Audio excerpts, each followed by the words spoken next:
সকলে স্যাৰ মিয়াক প্ৰেম এটাত নামি পৰা দেখা গৈছে কি মিয়াৰ ভোটখিনি টাৰ্গেট নেকি আছে একচুৱেলি মিয়াক মৰম কৰাত কোনো বাধা নাই মইতো নিযুত মইনা দিছো মইতো অৰুণোদয় দিছো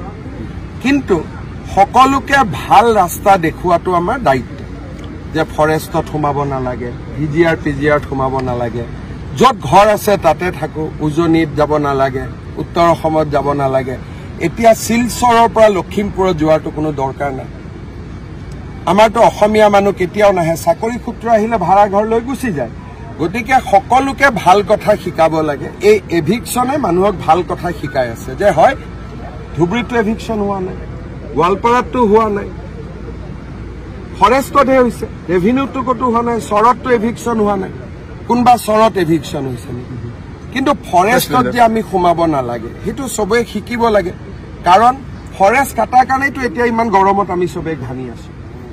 অকল ময়ে ঘামা নাই মিয়া মানুহতো ঘামি আছে সেইকাৰণে আজি দীঘিলী পুখুৰীত এডাল গছ কাটিলে মানুহে হুলস্থুল লগায় কিন্তু হাজাৰ হাজাৰ বিঘা ফৰেষ্টত গছ কাটি দিছে কোনেও হুলস্থুল নকৰে ফৰেষ্টত জনজাতীয় লোকক আৰু 3টা জেনেৰেশ্যন থকা লোকক বাদ দি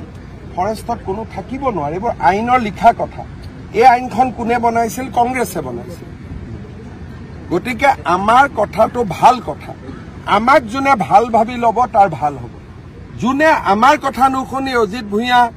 লুৰিণ গগৈ পৰেশ মালাকাৰ হীৰেণ গোহাঁই ঘোঁৰাত উঠিব তাৰ এক্সিডেণ্ট হ'ব